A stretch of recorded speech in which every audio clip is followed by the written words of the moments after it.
오늘 저에게 주신 하나님의 말씀은 마태복음 13장 24절부터 30절까지 말씀입니다.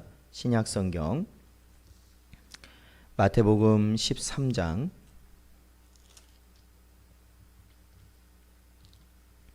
24절부터 30절까지 말씀입니다. 다 찾으셨으면 저희 한 목소리로 봉독하겠습니다.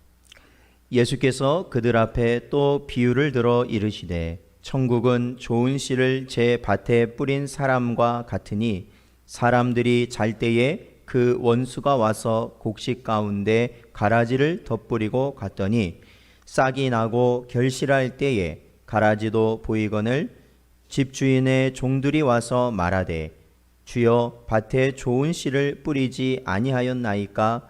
그런데 가라지가 어디서 생겼나이까? 주인이 이르되 원수가 이렇게 하였구나. 종들이 말하되 그러면 우리가 가서 그것을 뽑기를 원하시나이까? 주인이 이르되 가만두라. 가라지를 뽑다가 곡식까지 뽑을까 염려하노라. 둘 다 추수 때까지 함께 자라게 두라.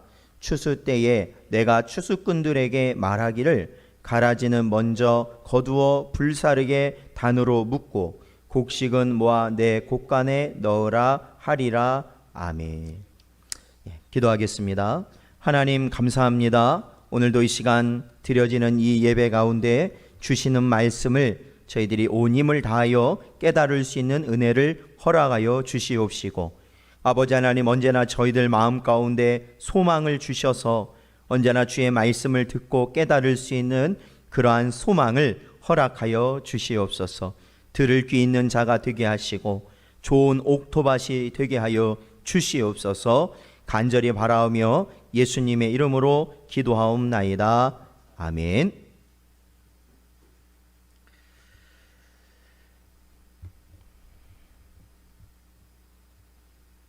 이 시간 함께 고백함으로 말씀을 시작하겠습니다. 읽고 듣고 순종합시다. 오늘도 이 자리에 나온 모든 성도 여러분에게 또한 각 처소에서 예배드리고 있는 우리 모든 성도분들에게 하나님의 은혜와 평강이 늘 함께 하시기를 주님의 이름으로 축원합니다. 사랑하는 성도 여러분, 이 시간 말씀을 깨닫길 간절히 사모하실 수 있는 심령을 가지길 바랍니다. 이는 우리의 지식과 우리의 지혜가 아닌 오직 주 예수 그리스도의 영이 우리의 마음속에 함께 하심으로 우리가 하나님의 말씀을 깨달을 수 있고, 이 깨닫는다는 것은 단순히 이해한다라는 영역을 떠나는 것임을 우리는 알아야 됩니다. 깨닫는다는 건 그 말씀에 또한 순종한다라는 겁니다. 그러려면 우리의 마음밭은 어떠한 심령이 돼야 되느냐? 좋은 밭이 돼야 된다. 옥토가 되어야 된다. 그래야만 정도의 차이는 있을지라도 하나님의 말씀에 따라 열매 맺는 삶을 살아가게 된다라는 겁니다. 우리가 지난주에 살펴봤던 씨 뿌린 자의 비유를 저희들이 보지 않았습니까? 이 씨 뿌린 자의 비유에 여러 가지 해석들이 있겠지만 중요한 포인트는 그걸 겁니다. 그거는 그 네 가지 상태에 있는 그 마음밭에 열매 맺는 마음은 하나라는 겁니다. 열매 맺을 수 있는 밭은 하나예요. 하나님께서는 열매를 원하신다. 언제나 말씀하시는 이 성경 말씀에 비추어 볼 때 우리가 이 좋은 옥토밭이 될 때에만 우리가 하나님의 말씀으로 인하여서 우리가 하나님이 원하시는 길을 갈 수 있는 것이고, 또한 그 밭이야말로 오직 하나님께서 구원하신 성도들의 심령이다 우리에게 가르치고 있는 것입니다. 그러므로 그러한 옥토밭의 심령을 가진 자가 누구였을까요? 우리가 이 마태복음을 통해서 보자면 바로 예수님께서 말씀하시고 난 다음에, 비유를 말씀하시고 난 다음에 그 비유가 어렵다 하여 떠난 자들이 아니라 주님께 나와서 주님, 그 비유에 대해서 저에게 설명해 주십시오 라고 주님 앞에 나왔던 제자들의 모습일 것입니다. 왜냐하면 단순히 예수님의 비유 좋은 말 같다 라고 지나간다면 그것이 우리에게 무슨 의미가 있겠습니까? 그 비유를 통하여서 하나님께서, 우리 주님께서 전하신 천국 복음을 깨닫고 그 복음에 합당한 자로 살아갈 수 있는 그러한 심령이 우리에게 주어졌을 때야말로 우리가 열매를 맺을 수 있다라는 것이죠. 그때 열매를 맺을 수 있다. 사랑하는 성도 여러분, 이 시간에도 주님이 주신 말씀 가운데 열매 맺는 삶을 살아가길 소원하시는 여러분 되시기를 주님의 이름으로 축원드립니다. 오늘 저희들 본문 말씀을 보면요, 오늘 본문 말씀도 예수님께서 또 하나의 비유로 제자들에게 비유를 말씀해 주십니다. 지난주 다뤘던 예수님의 비유가 씨 뿌린 자의 비유라면 사실도 오늘 본문에 나온 24절부터 나오는 이 비유 역시도 사실 읽어보면 사실 씨 뿌리는 자가 등장하는 비유입니다. 그렇죠? 씨 뿌리는 자가 여기서도 등장합니다. 이 24절 말씀을 보면 예수께서 그들 앞에 또 비유를 들어 이르시되 천국은 좋은 씨를 제밭에 뿌린 사람 같으니라고 시작하고 있습니다. 우리가 마태복음을 시작하면서도 우리가 함께 나눴지만, 그리고 지난 본문을 통해서도 우리가 함께 나눴지만, 주님의 복음, 그렇죠? 주님의 복음은 어떤 복음이냐면 천국 복음이라는 겁니다. 천국 복음. 천국 복음. 그러니까 우리가 오늘날 복음이라고 하면은 예수 믿으세요라는 것이 우리가 복음의 중심이라고 보통들 생각한다면, 사실은 마태복음을 보면 예수님께서 예수님 믿으세요라고 다니시면서 전도하시진 않았단 말이죠. 그러니까 예수님께서 그때 당시에는 어떻게 전도를 하셨는가? 그 복음의 핵심이 뭔가? 그것은 바로 천국 복음이었다라는 거예요. 천국에 대해서 가르치셨다. 그래서 천국은 어떠한 곳이다. 또한 천국에 합당한 자는 어떠한 자들이다. 라는 것을 가르치신 분이 예수님이에요. 그리고 그 나라를 가려면 어떻게 해야 된다라는 걸 또한 가르치신 분이 예수님이시라는 것이죠. 그러므로 모든 가르침의 중심, 예수님의 모든 가르침의 중심은 어느 것을 중심으로 봐야 되냐? 천국을 중심으로 봐야 된다. 천국. 그렇잖아요. 예수님의 가르침, 이 성경이란 이 말씀을 우리가 본다면, 특히 요즘 같은 시대에 다원주의가 팽배한 이 시대에 본다면 여러 가지로 해석할 수 있어요. 진짜로요. 정말로 이 예수님의 말씀을요, 전혀 교회와 상관없이 해석할 수도 있지 않겠습니까? 그렇게 해석하는 교회들도 있어요. 몇몇 교회에서는요. 심지어 교회라고 부르기 그렇지만, 중요한 것은 그렇게 해석이 다양한 가운데 그러면 우리는 어떤 식으로 주님의 말씀을 봐야 되느냐? 그것은 주님은 천국에 관련해서 우리에게 가르치신 것이다. 바로 우리는 이 방향성을 잃지 말아야 한다라는 겁니다. 그래서 그러한 천국에 대한 가르침으로 우리가 주님의 가르침을 받을 때, 이 복음을 받을 때 우리는 소망을 가질 수 있고, 우리가 곁길로 새어나가지 아니할 수 있고, 주님이 원하시는 그 길을 향해 생명의 길로 나아갈 수 있다라는 것이죠. 예수님께서는 또 다른 씨 뿌리는 비유를 통해서 천국 복음을 가르치신다 본문에 말씀하고 있습니다. 그래서 이 내용 역시도 오늘 본문에서는 비유, 그러니까 오늘 저희가 읽은 그 본문은 비유를 말씀하시고, 그 이후에 보면 이 36절부터 보면은 이 비유에 대해서 또 설명을 하십니다. 36절부터 43절까지 보면은 마치 우리가 지난주에 다뤘던 본문처럼, 그죠? 제자들이 나와서 또 그 말씀에 대해서 물을 때 대답하신 것처럼 오늘 이 비유도 36절부터 보면은 그 비유에 대해서 말씀해 주십니다. 오늘 이 비유의 내용은 아마도 여러분도 익히 아시는 내용일 겁니다. 이 비유에서는 씨 뿌린 자가 등장하는데 자기 밭에 좋은 씨를 뿌렸습니다. 그런데 사람들이 자고 있는 밤중에 원수가 몰래 와서 가라지 씨앗을 밭 전체에 뿌린 겁니다. 전체적으로 뿌린 거예요. 자, 시간이 흘렀습니다. 이제는 싹이 나고 이제는 결실할 때가 어느 정도 되었더니, 자, 그때 좋은 씨를 뿌린 자의 그 주인의 종들이 무언가를 발견했어요. 뭘 발견했냐면, 분명히 주인은 거기에 좋은 씨를 뿌렸는데, 이것들이 자라서 딱 결실할 때가 되니까 뭐가 보이기 시작하냐면 가라지가 보이기 시작하였다라는 겁니다. 그래서 그것을 주인에게 보고합니다. 이때 주인은 이것을 원수의 소행이다, 이게 원수가 거기에 가라지를 뿌렸구나 원수의 수행이라는 것을 간파하시면서 그렇다면 지금 당장 이것을 제거할까요? 라는 그 종들의 요청에 대해서 주인은 어떻게 말씀하냐면 당장 제거하면, 그것을 지금 제거하면 곡식까지도 상하게 되니까 놔뒀다가 추수 때가 되었을 때 추수꾼들에게 명해서 곡식은 곡식대로 거두고 가라지는 가라지대로 거두어서 가라지는 불에 태우고 곡식은 곳간에 들이면 된다라고 주인은 그렇게 종들에게 이야기를 하십니다. 이것이 바로 오늘 비유의 내용입니다. 자, 오늘 이 비유의 내용은 오늘 주님께서 아까도 제가 말씀드렸던 것처럼 36절부터 보면 이 비유에 대해서 말씀하고 있습니다. 자, 오늘도 우리는 이 비유가 어떠한 말씀인가를 살펴볼 때 주님께서 이것을 어떻게 해석하는지를 먼저 봐야겠죠. 예수님께서는 자 36절부터 보십시오. 예수님께서는 이 비유를 설명하실 때 아주 자세하게 설명해 주십니다. 자, 좋은 씨 뿌리는 자는 인자입니다. 그 예수님의 말씀대로 보면 그렇다는 거예요. 자, 그리고 밭은 세상입니다. 그리고 좋은 씨는 천국의 아들들이고 이 가라지는 악한 자의 아들들입니다. 그리고 원수는 마귀이고 추수 때는 세상 끝이고 추수꾼은 천사들이라고 주님은 설명하십니다.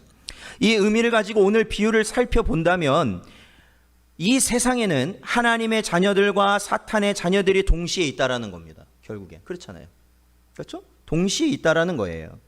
그리고 또 한 가지 우리가 알 수 있는 건 뭡니까? 그 시작은 동일한 상태에서 시작한 것이 아니라 완전히 다르다라는 겁니다. 누구와 누가 다르냐면 하나님의 아들들, 즉 하나님의 자녀들과 마귀의 자녀들은 완전히 그 시작이 다르다. 또 뭐가 달라요? 종자가 다르다. 근본이 완전히 다르다라는 겁니다. 우리는 이 비유에서 그걸 알 수 있어요. 그렇잖아요. 자, 이는 인생이 타락한 이후 죄로 물든 세상에서 완전한 죄인으로 살아갑니다. 그렇잖아요. 다 죄인으로 살아가죠. 삼위 하나님께서는 이미 창세전에 하나님의 자녀들을 택하셨다고 성경은 말하고 있습니다. 말씀하고 있잖아요. 그렇죠. 이미 창세전에 하나님의 자녀들을 하나님의 기쁘신 뜻 안에서 택하셨다. 그러므로 모든 사람이 이 땅에서 함께 살아갑니다. 그렇잖아요. 모든 사람이 이 땅에서 살아가지만 근본적으로는 어떻게 되어 있느냐? 구분되어 있다라는 겁니다. 구분되어 있다.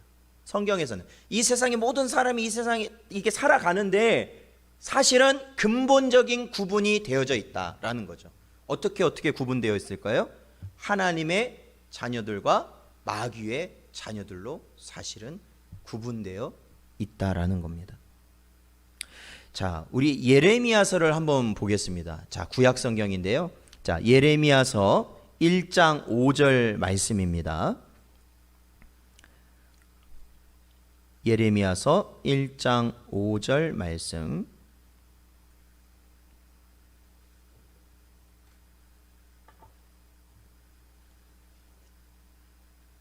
네, 함께 읽겠습니다. 시작.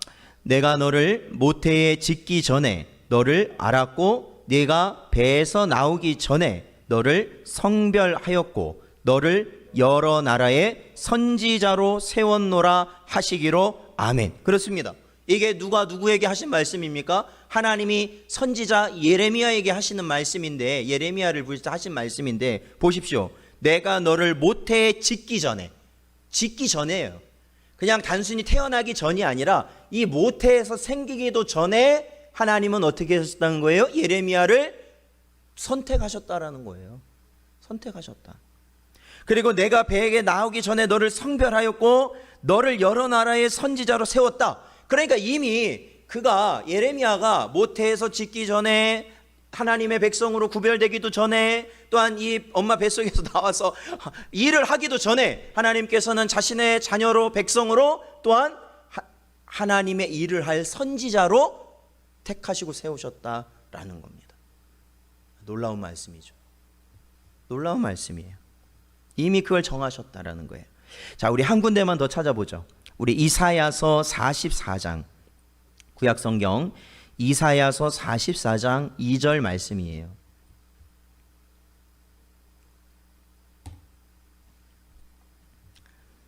이사야서 44장 2절 말씀.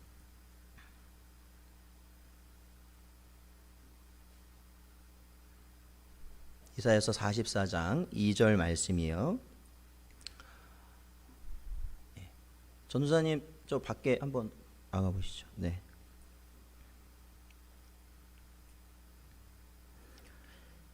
예, 같이 읽겠습니다. 이사야서 44장 2절 같이 읽죠. 시작.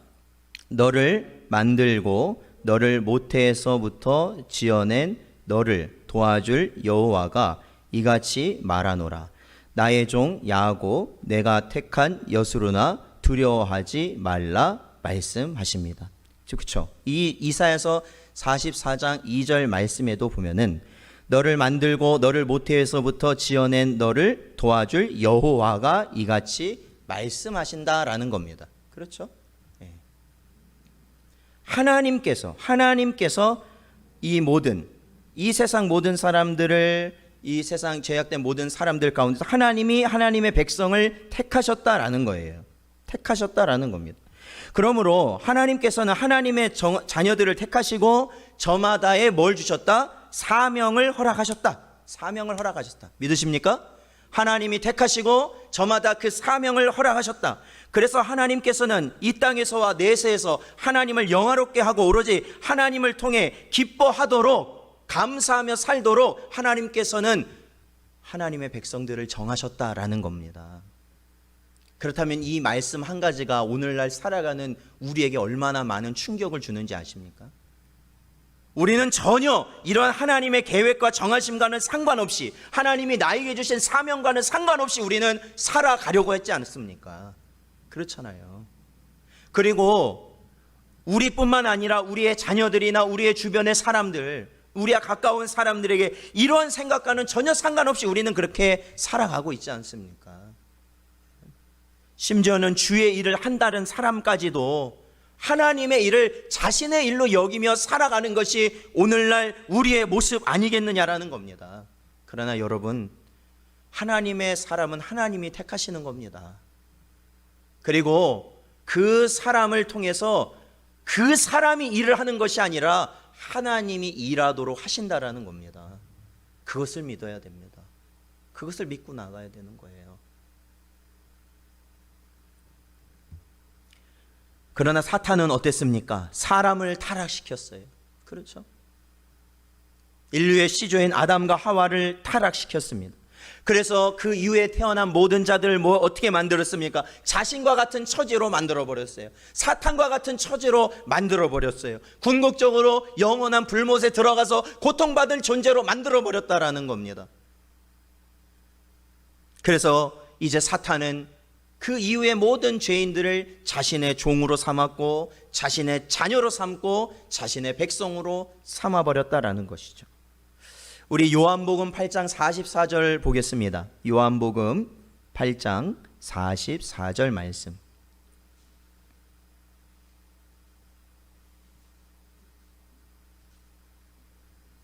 요한복음 8장 44절 말씀. 예, 같이 읽겠습니다. 시작. 너희는 너희 아비 마귀에서 났으니 너희 아비의 욕심대로 너희도 행하고자 하느니라. 그는 처음부터 살인한 자요 진리가 그 속에 없으므로 진리에 서지 못하고 거짓을 말할 때마다 제 것으로 말하나니 이는 그가 거짓말쟁이요 거짓의 아비가 되었음이라. 아멘. 그렇습니다. 우리는 여기서 이 비유를 들으면서, 그렇죠? 이 비유를 들으면서 우리는 아주 주의해야 될 부분이 있습니다. 무엇을 주의해야 되는 거예요?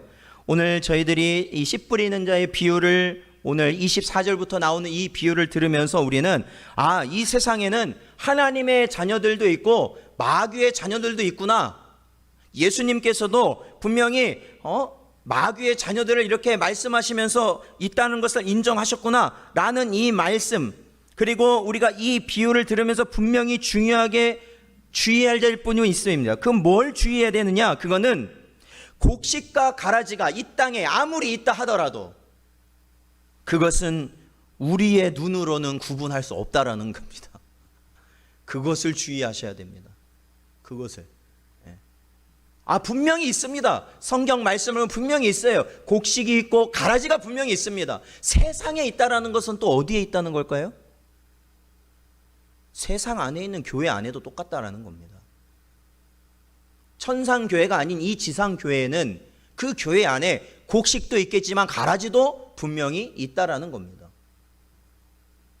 그런데 중요한 것은 그것을 구별할 수 있는 사람은 아무도 없다라는 겁니다. 목사라고 해서요? 없다라는 겁니다. 구별할 수 없어요. 구별할 수 없어요. 그것은 한편 강도가 십자가에서 죽는 그 순간 구원받았던 그 모습을 본다면 우리는 더욱더 명확히 알 수 있습니다. 십자가에서 죽을 정도면 그 강도는 어떤 잘못을 저질렀을까요? 단순히 물건 빼앗고 돈 빼앗고가 아니에요. 사람을 죽이고 정말로 상상할 수 없는 일들을 벌였기 때문에 십자가 형틀이라는 가장 참혹한 형틀에서 죽음을 맞는 겁니다. 그런데 그런 자를 어떻게 해요? 마지막에 주님은 구원하셨어요. 그렇다면 우리는 이 땅에 살아갈 때 우리는 분명히 곡식과 가라지가 함께 있다라는 것을 우리는 알지만 그럼에도 우리는 어떻다는 거예요? 그거를 절대 구분할 수 없다라는 거예요. 없다. 그거를 항상 주의하셔야 돼요. 항상. 사실 오늘 비유도 살펴보면 오로지 하나님의 자녀들은 어떠한 것이 되어야 된다라는 내용이냐면 추수 전까지 합당한 열매를 맺는 것에 최선을 다하는 겁니다. 그러니까 우리가 이 비유를 보면은 자꾸 우리가 어떤 식으로 생각하냐면 마치 우리가 하나님이고 마치 우리가 예수님이라고 착각을 하는 경우들이 많이 있어요. 왜냐하면 예수님이 그렇게 설명을 해 주시니까. 근데 예수님은 그거를 그렇게 말씀하지 않았거든요. 너희가 뭐예요? 추수꾼이다. 너희가 뭐 주인이다. 이렇게 말씀하신 게 아니에요. 너희는 뭐라는 거예요? 곡식이에요. 그냥 곡식. 곡식이잖아요. 그럼 곡식이 가라지가 내 옆에 있는지 없는지 그게 상관하겠어요?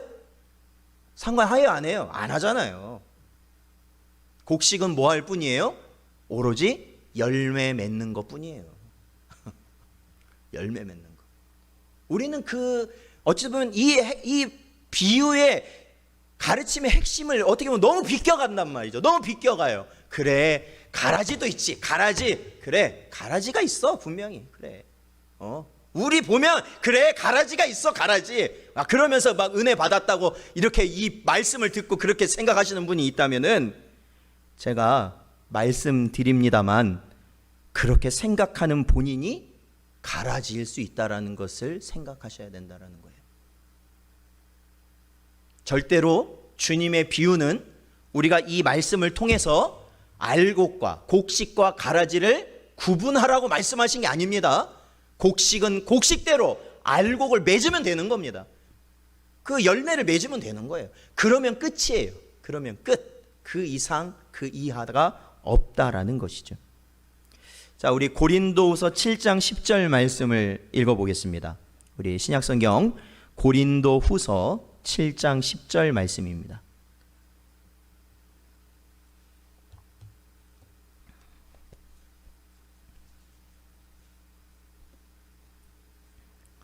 고린도후서 7장 10절 말씀 저희들 함께 읽어보겠습니다. 시작.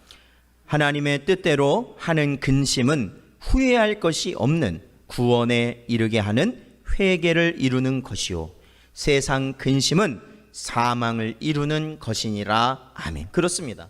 이 고린도후서 7장 10절 말씀은 항상 제가 가까이 항상 하는 말씀 중에 한 구절인데 그것은 뭡니까? 성경은 절대로 100% 근심하지 말라고만 말하지 않는다라는 겁니다. 염려하지 말라고만 하지 않는다라는 거예요. 그걸 구분해야 돼요. 근심하지 말라, 염려하지 말라, 그거는 어떤 것에 한한 거예요? 세상 근심, 세상 염려하지 말라는 겁니다. 물질, 명예, 사는 것, 입는 것, 먹는 것, 내 건강, 자식, 내 직장, 이 등등등의 세상의 것 염려하고 걱정하지 말라. 근데 성경은요, 오히려 근심하고 염려하고 걱정할 게 있다라고 우리에게 가르치고 있어요. 뭐예요? 우리가 회개하고 있는가라는 겁니다. 우리가 말씀대로 살아가고 있는가라는 거예요. 우리가 오늘 내일 우리가 하루하루 살아가며 생각하고 말하고 행동하는 것이 하나님의 뜻에 부합한 자, 우리가 좋은 땅인가, 우리가 정말로 하나님의 말씀을 귀하게 여기고 정말로 하나님의 곡식과 같은 자로 살아가고 있는지를 항상 어떻게 하라는 거예요? 근심하라는 거예요. 염려하라는 겁니다. 내가 왜 하나님의 말씀을 어겼는가? 그걸 가지고 언제나 우리의 마음속에서 하나님 앞에 잡아가는 심령으로 나아갈 수 있어야 된다라는 것이죠. 사랑하는 성도 여러분, 이제는 확실해졌지 않습니까? 이 세상에 보여지는 것은요 다 사라집니다. 그걸로는 하나님께 영광이 안 된다라는 겁니다. 단순히 우리가 어떠한 눈으로 보여지는 것들을 아무리 하나님께 크게 하고 많이 하고 정말로 우리가 열심히 한다고 해도 눈으로 보여지는 것들은 다 사라지는 건다라는 거예요. 하나님이 원하시는 건 뭘까요? 우리의 중심이잖아요. 저와 여러분의 중심이에요. 어떠한 중심이에요? 회개하며 주님의 말씀을 따르려고 하는 중심이라는 겁니다. 그래서 이 시대는 이제는 목사들이, 교역자들이, 지도자들이 새로워져야 될 때예요. 새로워져야 될 때. 이제는 단순히 출석 잘한다고 해서, 단순히 헌금 잘한다고 해서, 단순히 봉사 잘한다고 해서, 무언가 목사에게, 그런 목회자에게, 지도자에게 잘한다고 해서 당신 신앙 좋다라고 그렇게 말했다가는 안 된단 말입니다. 안 돼요. 그건 안 돼요.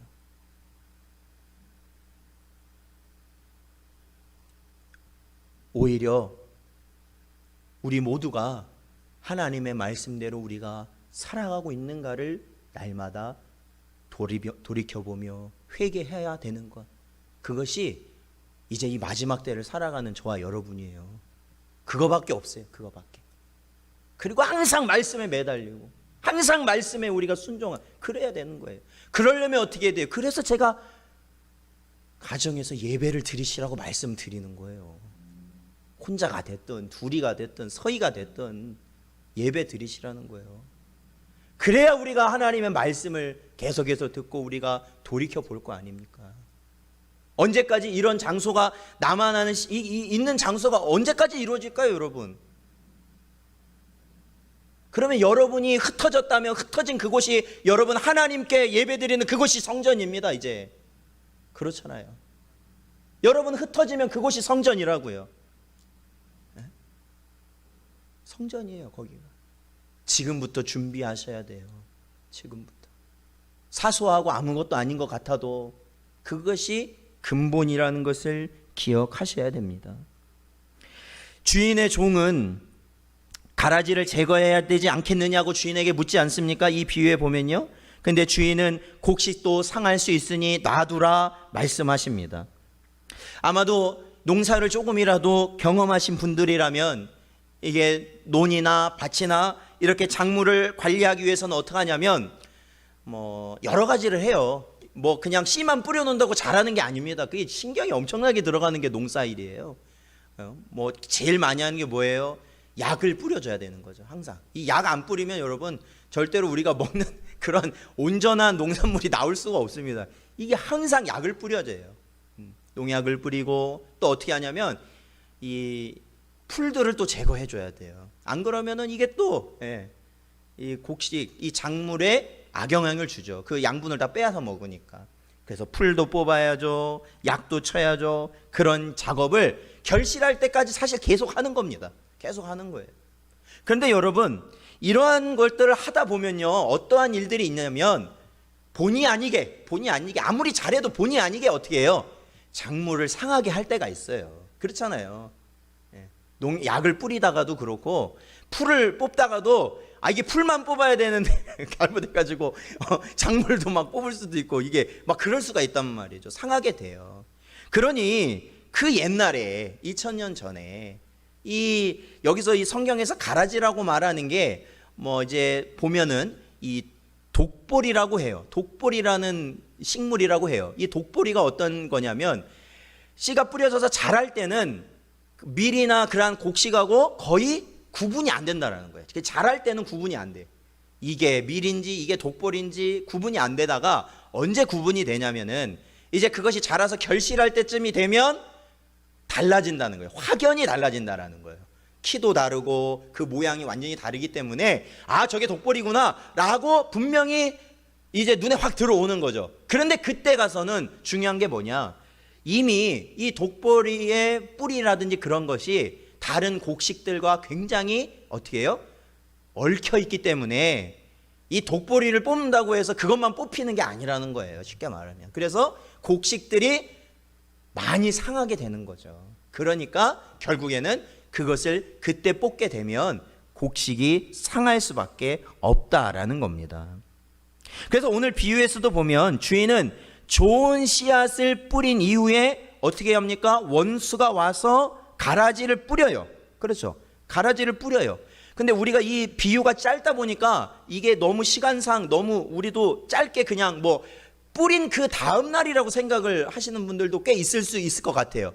뿌렸는데 그 다음 날 얘기처럼 나오니까. 그런데 이 뿌린 씨앗이 자라서 이 곡식과 구분되는 데까지는 시간이 많이 흐른 거예요. 사실은요. 이 비유 안에 함축되어 있지만 시간이 좀 지났다는 거죠. 이제 결실할 때가 된 거니까.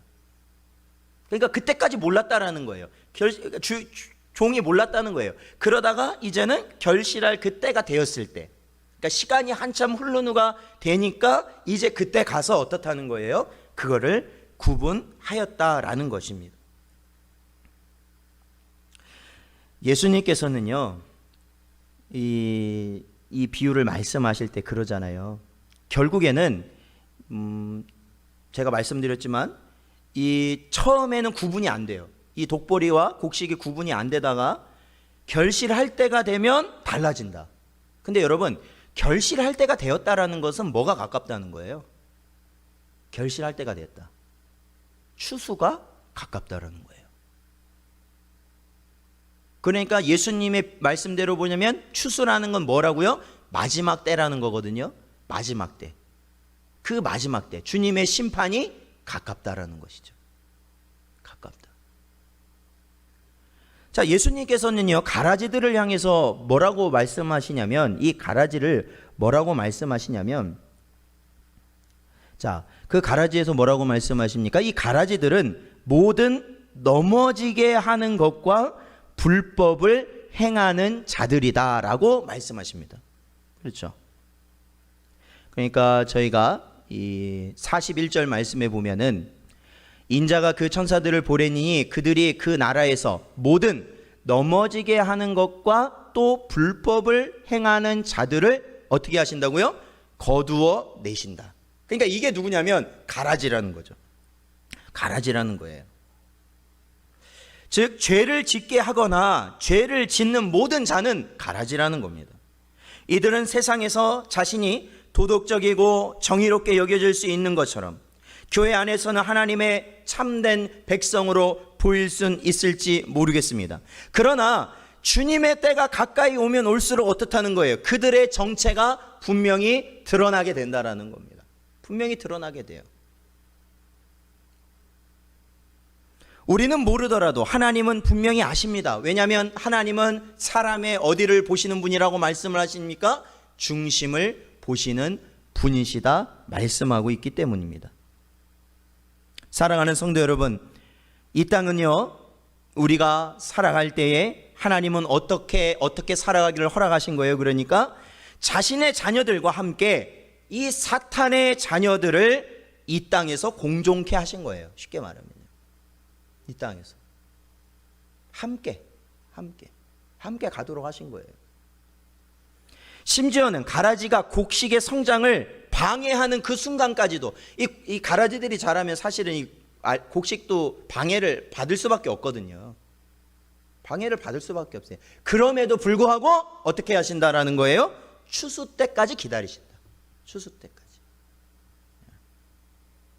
자, 근데 저는 이 비유를, 이번 말씀을 준비하면서 참 큰 깨달음을 받았어요.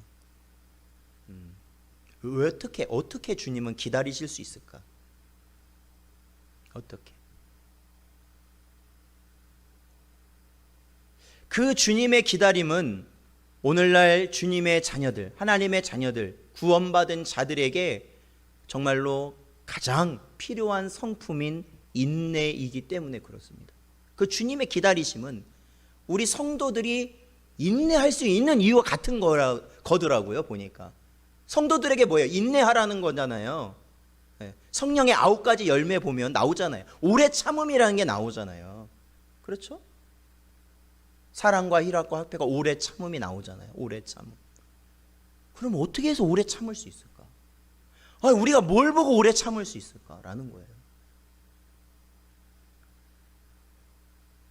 만약에 주인이, 여기 이 비유에 나온 주인이 거기에 자란 가라지를 그냥 막 뽑아버렸다면, 오래 참지 않았다면 우리도 오래 참을 필요가 없었겠죠. 그런데 주인은 오래 참았어요. 왜냐? 추수 때가 정해져 있기 때문에 그랬어요. 첫 번째는. 두 번째 이유는 뭐냐? 자, 저는 여러분 보십시오. 자, 오늘 이 비유에 보면요, 비유에 보면은 저희가 지난주에 다뤘던 비유와 같은 씨 뿌리는 자인데 차이가 있어요. 지난주에 다뤘던 씨 뿌리는 자는 어떤 씨를 뿌렸냐면은, 그러니까 이게 씨가 다르다라는 거예요. 같은 씨지만 그 씨가 대상이 다르다라는 거예요. 그래서 비유인데, 그 씨가 뭐냐면 말씀이었다고 이렇게 기록하고 있잖아요.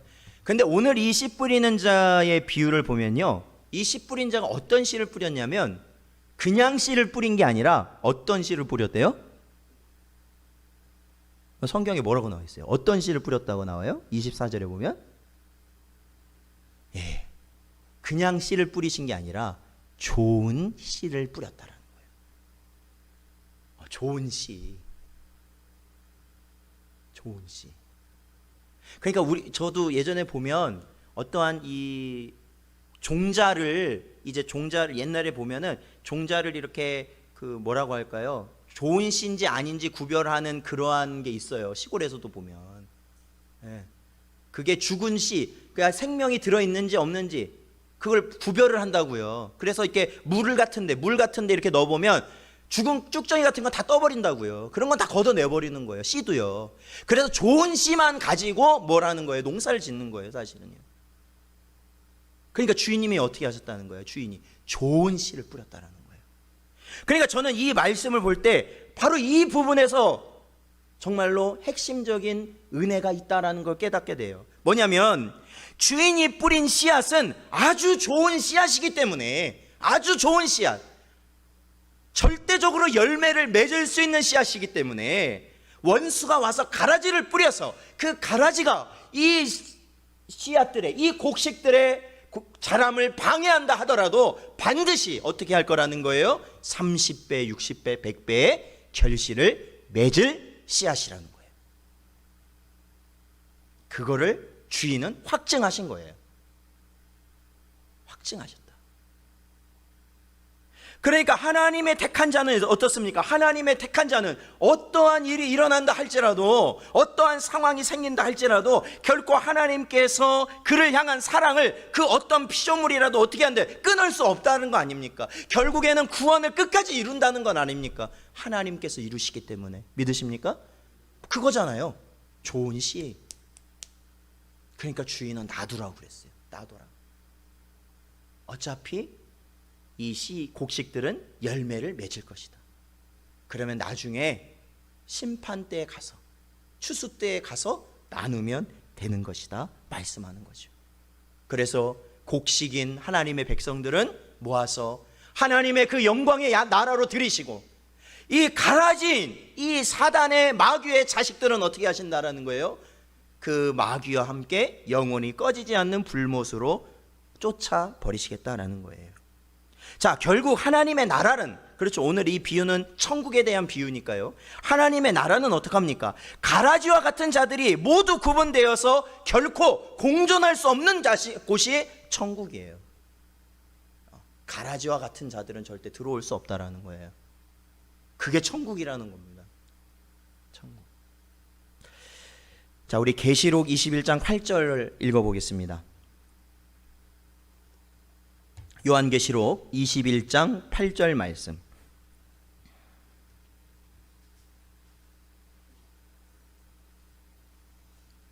요한계시록 21장 8절 말씀 같이 읽어보죠. 시작. 그러나 두려워하는 자들과 믿지 아니하는 자들과 흉악한 자들과 살인자들과 음행하는 자들과 점술가들과 우상 숭배자들과 거짓말하는 모든 자들은 불과 유황으로 타는 못에 던져지리니 이것이 둘째 사망이라. 아멘. 그렇습니다. 이게 마지막이에요. 이게 계시록에서 말하고 있는 이 마지막, 추수 때가 바로 이렇다라는 겁니다. 두려워하는 자들, 믿지 아니하는 자들, 흉악한 자들, 살인자들, 음행하는 자들, 점술가들, 우상 숭배하는 자, 거짓말하는 자, 그들은 다 이 사단을 위해 준비된 불과 유황에 던져지는 둘째 사망, 영원한 죽음에 들어가게 될 것이다 라는 겁니다. 천국이라는 그런 거예요. 가라지와 같은 자들이 들어올 수 없는 곳이 천국이라는 가르침입니다, 여러분. 그렇다면 그곳은 누구만 들어가요? 곡식된 자들만 들어갈 수 있다. 곡식된 자들. 곡식된 자는 누구예요? 우리가 지난번 비유와도 연관이 되죠? 열매 맺는 자들이 곡식인 겁니다. 결국에 열매 맺는 자들, 하나님의 말씀을 듣고 순종하는 자들이에요. 사랑하는 성도 여러분, 오늘 우리에게 주신 주님의 말씀은 이토록 엄중합니다.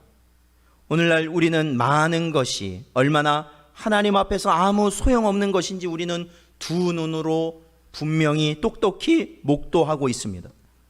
전염병, 폭우, 가뭄, 폭염, 지진, 해일 등 사람의 자랑을 한순간에 무너뜨리는 재난을 우린 그 앞에서 속수무책일 수밖에 없습니다. 이럴 때 과연 우리는 예배를 소홀히 하며 살아가는 것이 참으로 하나님 앞에 온당하다고 여길 수 있겠느냐라는 겁니다. 저는 오히려 제가 이 지금 교계 분위기를 보니까요, 물론 다 힘들고 어렵고 정말로 참 전에는 겪어보지 못했던 예배가 방해되는 그러한 일들도 있고 하는 거예요. 그것이 공적으로 막 이루어지니까 교회들이 막 지금 그렇습니다. 그런데 오히려 이러할 때 그 교계 분위기 보니까 그 가운데 이것을 하나님이 원하셨구나. 그건 어떤 겁니까? 바로 이러할 때 우리가 예배에 집중하자. 예배만 집중하자라는 거예요. 예배만 집중하자. 설교자 어떻습니까? 요즘 목회자들 할 게 없습니다. 뭘 합니까? 예전에 그렇게 동분서주하면서 그렇게 뭔가를, 새로운 것들을 항상 뭔가를 해야 됐던 설교자들이 이제는 그런 게 할 수가 없습니다. 이제는 다. 그러면 낙심하라고 이러한 일이 있을까요? 아니죠. 설교에 힘쓰라는 겁니다. 설교는 안 막잖아요. 그렇죠. 설교 안 막잖아요. 어떻게 보면 안타까운 게 오늘날 막 이렇게 우리가 이 사태에 있기 전에 어떻게 보면 우리 목사들이, 저와 같은 목사들이 설교보다도 그 외 것에 너무나도 많은 시간과 정력과 모든 걸 쏟았다라는 것이에요. 그래 당장 올라서 설교할 수가 없어요. 너무 힘드니까. 설교 준비도 제대로 되지도 않아요. 근데 이 시대는 어떻습니까? 오히려 설교에 집중할 수 있는 거예요. 설교에 집중. 그래서 어떤 목사님 그걸 보니까 목회자는 설교에 더욱 집중하고 성도들은 어떻습니까? 가정에서 예배를 드리자라는 거예요. 가정에서 예배를 드리자. 예. 무슨 어디를 비판하고 누가 잘못됐고 누구 탓이고 그거 중요하지 않습니다, 여러분. 그거는 알곡된 자로, 곡식된 자로서 가질 수 있는 마음이 아닙니다, 사실은. 우리는 주변 환경이 어떻든 간에 무엇에 집중하라는 거예요? 하나님이 원하시는 열매를 맺는 것에 힘쓰라는 거예요. 열매를 맺는 게 힘쓰라는 거예요. 우리 자리, 우리의 허락된 자리에서 힘쓰라는 거예요. 우리의 자리가 다른 자리라면 거기서 힘쓰면 되는 겁니다. 지금 우리는 여기가 우리의 자리잖아요. 여기가 우리의 자리고 각 가정이 여러분의 자리고 직장이 여러분의 자리면 거기서 알곡이 되시면 되는 거예요. 곡식이 되면 되는 거예요. 그걸 위해 힘쓰면 되는 거예요. 그러면 우리의 사명 감당하는 겁니다. 그게 우리 사명 감당하는 거.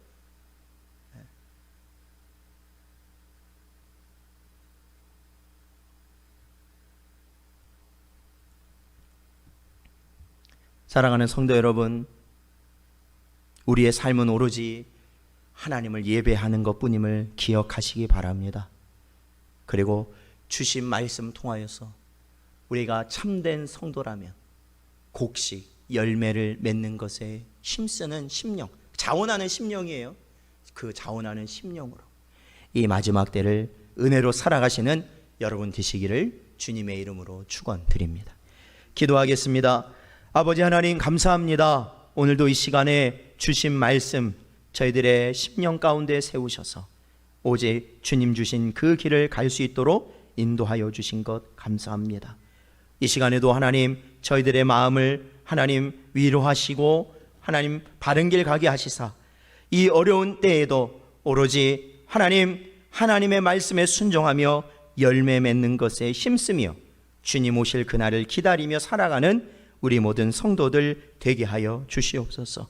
아버지 하나님, 이 어려운 때를 겪으며 아버지 하나님 모이지 못하고 또한 나뉘어서 흩어져서 각각의 처소에서 또한 어려운 형편 가운데 아버지 하나님 애통하는 자들도 있을 줄 압니다. 그러한 자들을 하나님 성령으로 위로하여 주셔서 말씀으로 위로하여 주셔서 저들에게 새로운 소망을 허락하시며 또한 저들이 있는 그 자리에 하나님께 드리는 예배가 회복되어질 때 하나님께서 기뻐 바르시는 귀한 은혜가 있을 줄 믿사오니 하나님 주의 백성들을 기억하시고 함께하여 주시옵소서. 간절히 바라오며 예수님의 이름으로 기도하옵나이다. 아멘.